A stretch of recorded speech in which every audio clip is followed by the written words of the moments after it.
네, 국회에서는 모레부터 국정감사가 시작됩니다. 치열하게 전개될 창과 방패 대결을 앞두고 여야는 벌써부터 신경전을 벌이는 모습인데요. 자세한 상황 국회 연결해서 알아보겠습니다. 박현우 기자.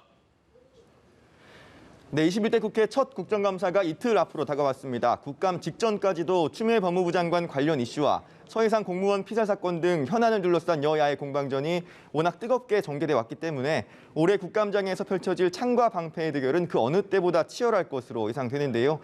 국감을 앞두고 민주당 이낙연 대표는 정책 국감을 다짐했습니다. 오전 회의에서 이 대표는 야당의 몹시 거친 공세가 예상된다면서 터무니없는 공세와 왜곡에 대해서는 사실로 차단할 것을 주문했는데요.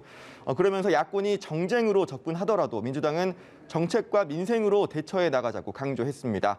국민의힘은 각 상임위별 핵심 증인들의 국감 출석이 이루어질 수 있도록 협조가 필요하다면서 민주당을 압박했습니다. 특히 국민의힘은 서해상 공무원 피살 사건과 추미애 장관의 아들 관련 의혹 등이 도마에 오를 국방위 국감에 추 장관과 아들, 당직 사병, 숨진 공무원의 형 등을 불러야 한다고 주장하고 있는 상황인데요. 주 대표는 아울러 각 상임위별 자료 제출 요구에 정부가 응하지 않는 경우가 많아 사실상 국감을 할 수 없는 지경이라면서 정부 측에 성실한 대응을 촉구하기도 했습니다. 한편 민주당 김태년 원내대표와 주 원내대표는 국감을 사흘 앞둔 어제 저녁 만찬 회동을 갖고 정기국회에서 민생 문제 해결을 최우선에 두자는 데 뜻을 함께 했습니다. 네, 추석 연휴 기간이었던 지난주 토요일 개천절에 이뤄진 집회를 둘러싸고 여야의 공방 상황 어떻습니까?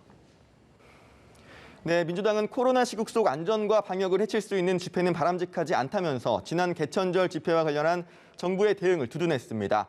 오전 회의에서 김종민 최고위원은 국민의힘 주호영 원내대표를 겨냥해 주 원내대표는 국민의 생명과 안전을 우선시해야 하는 공당의 원내대표이지 집회를 주최하는 세력의 대변인이 아니라고 비판했는데요. 그러면서 지난 광복절 집회로 타격을 입은 자영업자들과 등교를 늦춘 학생 등의 피해를 생각해야 한다면서 경찰의 봉쇄는 국민의 생명과 안전을 지키기 위한 수단이었다고 강조했습니다. 반면 국민의힘 김종인 비대위원장은 개천절에 정부가 광화문에 경찰 차량을 이용한 산성을 쌓는 모습을 보면서 무엇이 두려워 도시 한복판을 요새화했는지 이해할 수 없었다면서 이런 모습이야말로 대한민국 민주주의가 퇴보하는 것이라고 비판했습니다.